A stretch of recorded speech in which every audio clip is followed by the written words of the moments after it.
आज 25 मई है, यानी कि वो दिन जब करीब 2 महीने बाद देश भर में हवाई उड़ानें शुरू हुई। लेकिन आज का एयरपोर्ट और विमान के अंदर का नजारा बिल्कुल बदला हुआ था। किसी को कभी क्या पता था कि ऐसा दिन आएगा जब जिस हवाई यात्रा के लिए लोग बन ठन के निकलते थे, उसके लिए फेस शील्ड और पीपीई किट पहनकर निकलना होगा। लेकिन क्योंकि कोरोना से खुद को बचाना है, अपनी जान बचानी है, तो फिर बाकी सभी एहतियातों के साथ साथ फेस शील्ड भी लगानी है और पीपीई किट भी पहननी है। ईद उल फितर के मौके पर पहली फ्लाइट उड़ी दिल्ली से ओडिशा के लिए। जिस पहले विमान ने उड़ान भरी, उस विमान का नजारा देखिए। ये फ्लाइट सुबह 6:30 बजे आईजीआई एयरपोर्ट से चली और फ्लाइट में मौजूद स्टाफ पूरी तरह से पीपीई किट में पैक मिला।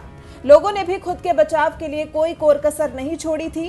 ज्यादातर यात्री कोरोना से अपने बचाव के लिए मास्क तो पहने ही हुए थे, साथ ही फेस शील्ड भी लगाए हुए थे।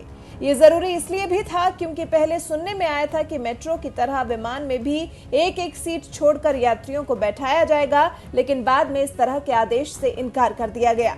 कोरोना से बचने के लिए लोगों को खुद ही बचाव करना होगा। सोशल डिस्टेंसिंग की हद का पूरा ख्याल यात्रियों को स्वयं ही रखना होगा। आपको बता दें कि हवाई सेवा भले ही शुरू हो गई है, आपके मन में घर लौटने की उम्मीद भी जगी है, तो पहले गाइडलाइंस जान लीजिए कि किन नियमों का पालन कर आप उड़ान सेवा के लिए टिकट बुक करा सकते हैं।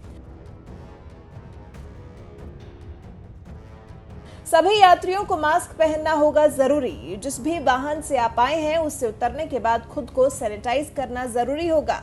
गाड़ी से उतरने के साथ ही अपने कागजात एक बार फिर चेक कर लें। एयरपोर्ट के एंट्री पॉइंट पर ही थर्मल स्क्रीनिंग की सुविधा। आप खुद भी आरोग्य सेतु ऐप से खुद जांच कर लीजिए और उसका स्टेटस चेकिंग स्टाफ को दिखा दीजिए। यात्रियों को अपना टिकट, बोर्डिंग पास, पहचान पत्र प्रवेश द्वार पर ही सीआईएसएफ के जवान को दिखाना होगा। चेक इन करते वक्त काउंटर पर अपना सामान छोड़िए और स्टाफ को अपना पीएनआर स्टेटस दिखाइए। कोशिश करें कि कम से कम सामान ले जाएं। मोबाइल पर ही यात्री को मिल जाएगी ई रिसीट। यात्रियों के लिए सोशल डिस्टेंसिंग का पालन करना होगा जरूरी। एयरपोर्ट पर बने सर्कल और बैरियर का ध्यान रखना होगा। लोगों के स्वास्थ्य की रक्षा करने हेतु एयरपोर्ट को समय समय पर सैनिटाइज किया जाएगा। जिन भी यात्रियों में लक्षण नहीं दिखे, उन्हें भी अपने स्वास्थ्य का 14 दिन तक खास ख्याल रखना होगा। कोई भी लक्षण दिखने पर जिला निगरानी अधिकारी को सूचित करना होगा। फ्लाइट जितने भी वक्त की है, उससे कम से कम 1 घंटा पहले आपको चेक इन करना जरूरी होगा। इन नियमों के पालन के साथ और अच्छे से एहतियात बरतकर ही जब तक कोरोना है तब तक हवाई यात्राएं संभव हो सकेंगी। अगर इनमें से किसी भी नियम में चूक हुई तो भुगतना सिर्फ और सिर्फ आपको है, और ऐसे समय में आपका परिवार भी साथ है तो उसके लिए भी मुश्किलें बढ़ सकती हैं।